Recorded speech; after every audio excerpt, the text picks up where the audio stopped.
Welcome back to my next playthrough series. Yes, we're back to Last Night on Earth. We're going to be doing another one of the basic scenarios. I've done two already in the past, so I'm not going to explain the rules of the game. We're just going to get into it. We are going to look at the scenario, though, which is Escape in the Truck. This is the one Will Wheaton did on tabletop years and years ago with Dr. Hannah, where Felicia Day was messing around. But anyway, we're going to be doing it here on my channel. And yeah, I'm pretty excited about it. I do like Last Night on Earth. It's my favorite zombie game. I know it should be Zombicide. They're kind of two different things.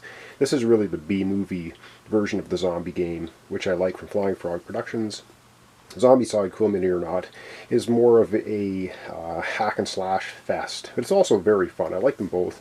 This one I like a little bit more over the other one. Anyway, I like them both quite a bit. So let's zoom down on the scenario, Escape in the Truck. We got a little bit more setup to do. We're going to look at our four characters I randomly chose, and then we're going to get into it. So we're going to zoom down here and take a look at Escape in the Truck. And I hope this is zooming in properly. So we have 15 turns to do this. And it says place the truck marker in the centerboard space. I actually have a little dinky toy mini, so it's a lifeguard truck. We're going to use that. The heroes must find gasoline to fill up the truck and keys to restart it. To fill up the truck, a hero must start in the space, give up their turn, and discard the gasoline. The hero must survive any zombie fights in their space before the truck is filled up. So basically, if you're filling up the truck, you get attacked by a zombie and killed.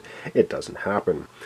To escape, at least two heroes must end their hero turn together at the truck before sundown. The truck must be filled up, and one of the heroes there must have the keys. So basically, we're looking for gasoline, we're looking for keys. We've got 15 turns to do it. Of course, the zombie player is trying to kill everyone before they can do it. If they kill three of the four heroes, then of course they're going to lose, because only one getting away in the truck doesn't cut it.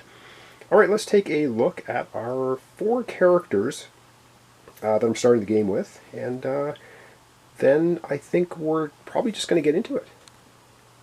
But before I get right into it, I'm just going to show you quickly. I'm not going to read through all this. This is the zombie turn. Zombies always go first in a turn, and then if you flip to the other side, it tells you the hero turn, which happens, of course, after the zombies get their turn.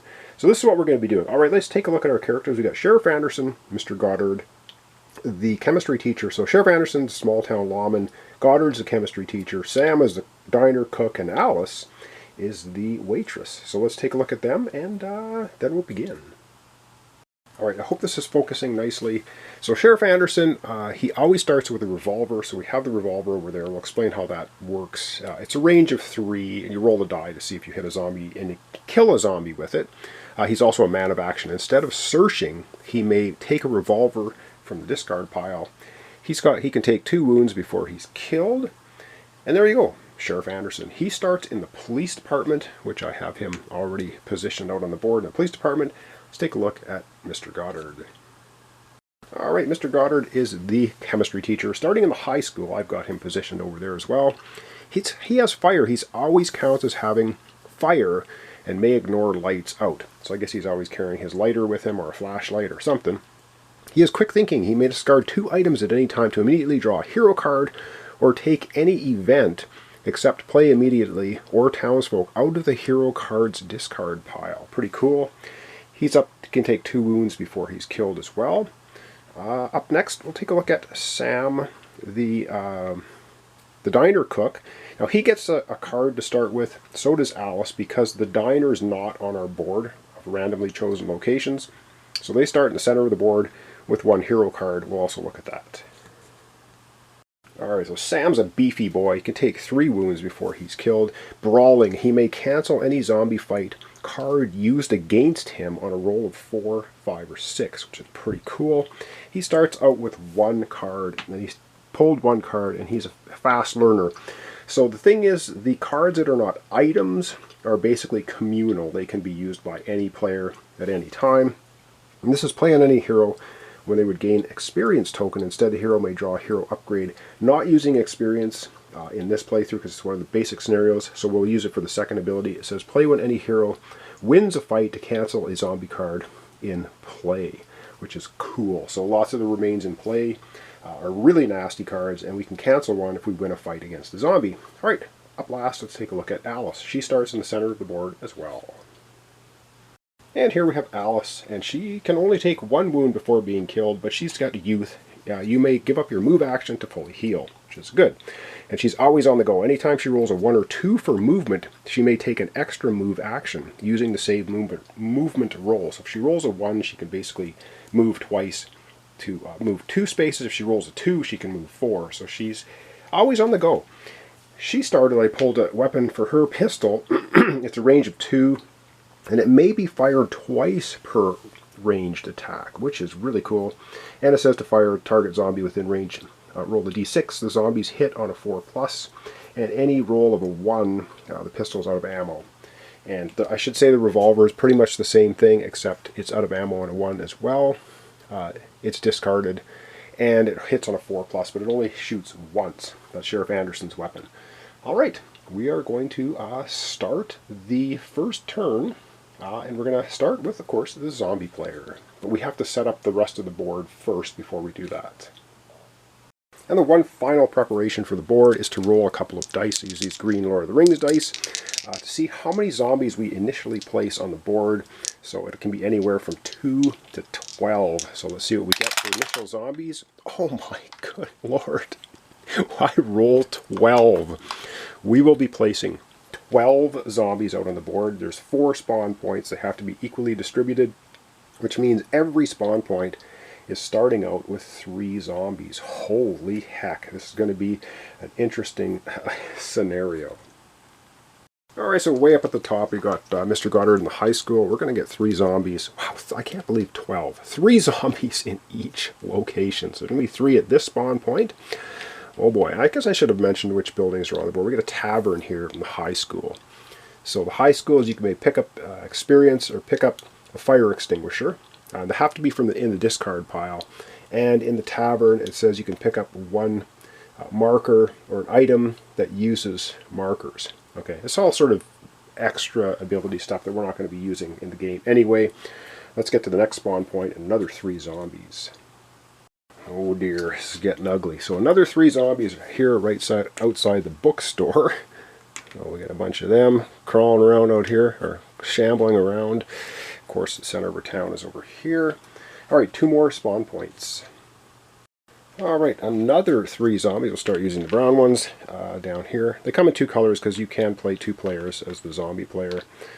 So it's either a 1 versus 4 or a 2 versus 4 game, or any combination, but you always play with 4 heroes. Alright, we have 1 last spawn point over at the hospital, and then we're going to get into the game. Alright, and 3 more zombies over here at the hospital. I cannot believe I rolled 12. Wow, that's a lot of zombies to start the game. But of course, as you play the game, you roll for more zombies. So if there's more zombies on the board, of course you're not going to be introducing any more, because you have to roll higher than the number of zombies that are already on board. Alright, we're going to zoom out. We're going to start with the zombie turn. Alright, so what do we do on a zombie turn? Let's take a quick look at it. Move the sun tracker. Well, this is the very first turn. It's going to start on 15, because the heroes have 15 turns. So we start at 15. Then we draw new zombie cards. We're going to draw 4 zombie cards. Of course, I already did that. And you're not going to see the zombie cards. We're going to play it blind from the zombies' perspective. We're going to, of course, be playing it from the hero's perspective. And we do have 1 play immediately card. Hunger for the living. It says immediately reveal and discard the top 8 hero cards. If they discard the last hero card, the heroes automatically lose, and the zombies gain d6 experience. Again, we're not using experience in this basic playthrough, but we will be discarding 8 of the hero cards, and that's actually beneficial for us, I think, because in the discard pile we can start pulling some things out from the different buildings. 1, 2, 3, 4, 5, 6, 7, 8. And I use Ultra Pro penny sleeves for my cards. I find these cards are a little bit, they chip pretty easily, so that's why I sleeve them all. Of course, we're going to get, so we get a Monkey Wrench, Principal Gomez, Run, Will to Survive. I'm not going to go through all these. Hopeful Discovery, Fast Recovery, Farmer's Guy, and a Hunting Rifle. Ooh, all in the opening discard pile. And of course, the hero card stack is absolutely humongous, and so is the zombie card stack.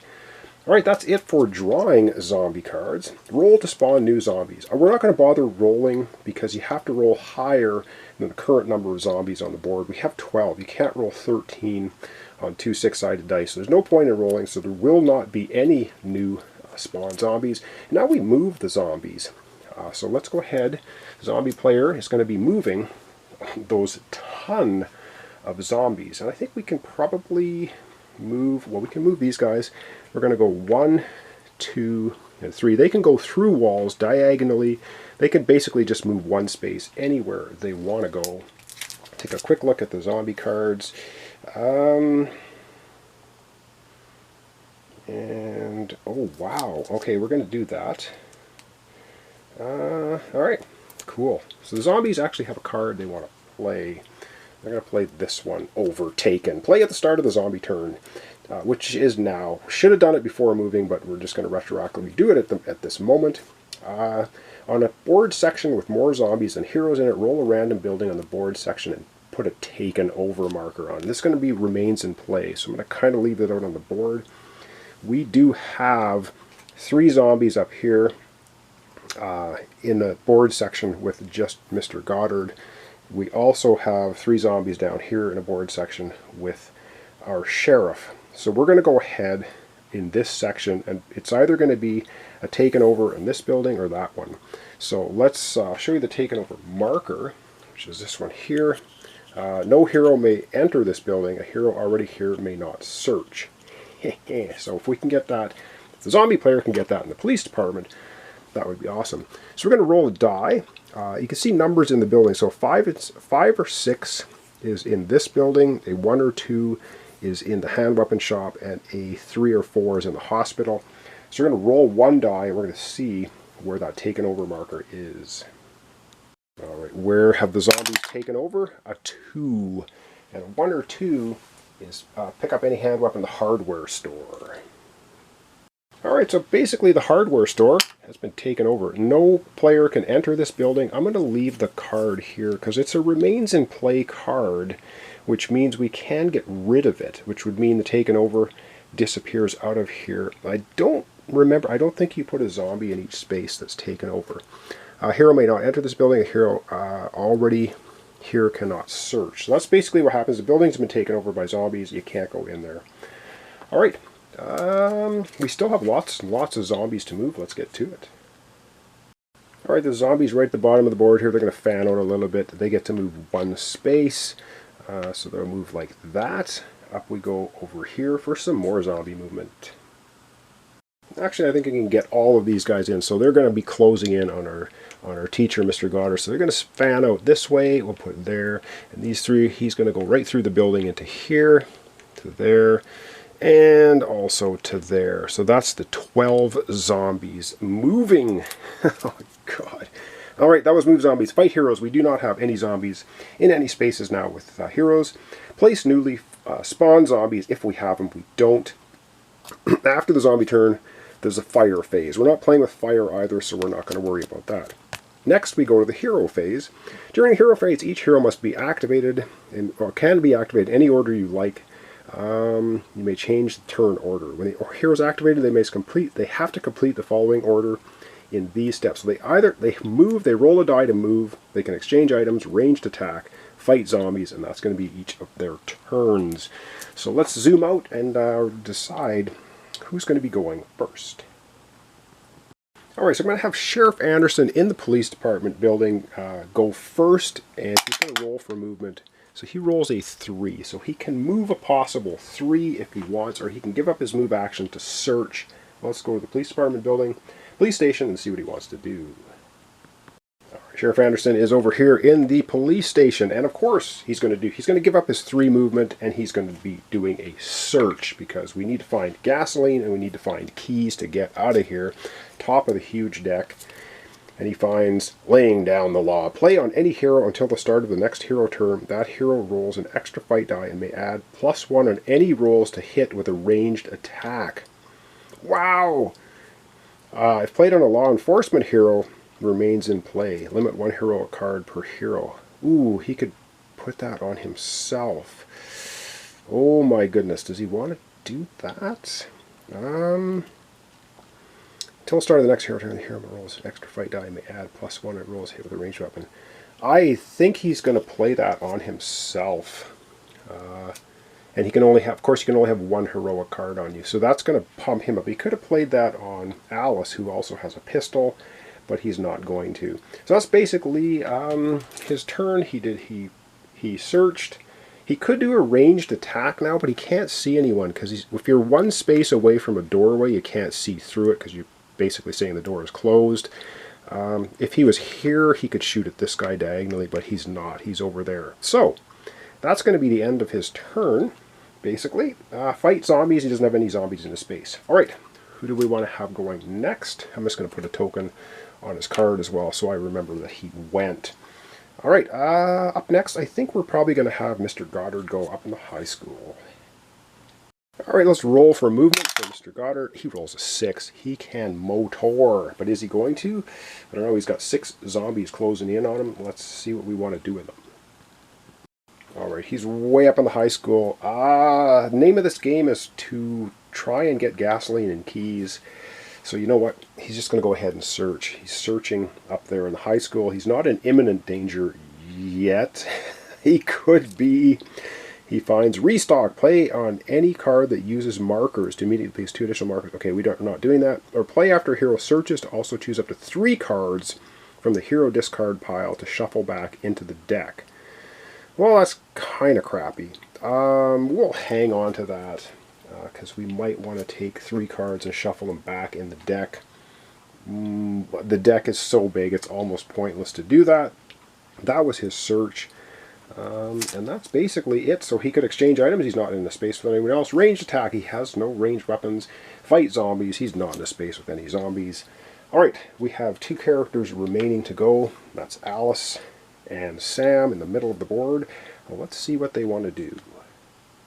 Of course they're going to want to move, so let's have Alice go first. She's going to roll the die. She rolls a 6, so she can go a long distance. Alright, Alice has a movement of 6. She's going to head over to the bowling alley. She's a fan of bowling. And the bowling alley says if you do a search for picking items up, you roll a d6. You get 1 is no search, 2 to 5 is draw. Is to draw a card, or if you roll a 6, you get to draw 2 hero cards. So she's going to take her 6 movement. 1, 2, 3, 4, 5. Actually, she's going to go all the way to this corner to 6 to kind of be at the doorway so she can run out and do things. And that's basically the end of her turn. Because now it would be exchange items. Well, she has none. Ranged attack. She does have a pistol. She could shoot, but she only has a range of 2. I wonder if she should have gotten in an area where she could shoot at somebody. I think she's not going to bother. She just wants to get in there and do some searching. And that would be fight zombies, but there's no one to fight. Alright, let's roll a die for Sam, see how far he can move. And Sam's like, Alice, what the hell are you doing? Running away. Sam gets a 2. That is not great. Alright, let's go see what Sam's going to do. Alright, Sam's going to move 2 away from the truck, 1, 2, and he's going to try and get into the bowling alley with Alice. Pretty good search odds in there, except if you roll a 1, you're kind of pooched, you get nothing. But if you roll a 6, you get 2 cards. So we need to find gasoline, we need to find keys. That's basically it. He's not going to be exchanging items. Of course, he doesn't have a ranged weapon to shoot at anything, and he's not fighting any zombies. And that is going to conclude our episode. So I'm going to zoom out, and we're going to wrap up turn 1 for today, the very opening episode, so let's get to it. Alright, so kind of an interesting start. We've got, of course, things are kind of blocked. I can't get everything on camera here. So we have Alice over in the bowling alley. We have, of course, our truck in the center of the board where we need to get out of here. We've got 12 zombies on the board. We've already got a building taken over by them. And we're searching frantically, of course, to find gasoline and keys to the truck. So this is nasty. So I guess Alice and Sam showed up. They got into town. They went to the well to get some water. And there's an abandoned truck there. So they're out searching. The sheriff was yelling at them from the police station that we need to find keys and gasoline. And the sheriff, Mr. Goddard, were together. And of course, Mr. Goddard said, hey, I'm going to head over to the high school, see if I can find, maybe the keys were hidden in there, or some gasoline or something for generators over there. So they split up, which of course is never a good idea in horror movies or games. Mr. Goddard's in a bit of trouble. He's got 6 zombies closing in on his location. He has no weapons. And 12 on the board. Wow, that was a wicked, wicked roll. Alright, so thanks so much for watching along. Make sure comments, subscriptions, like. This is the last night on Earth. We're doing Escape in the Truck, which is one of the opening scenarios. I find this game so much fun. We'll see what happens later on. Things are going to get uglier before they get prettier. Of course, we have to get 2 heroes to escape in the truck to win the scenario. We do not replace heroes if they get killed, so if Mr. Goddard gets swarmed by 6 zombies and killed over there, he's out of here. So thanks so much, and we'll see you in the next episode.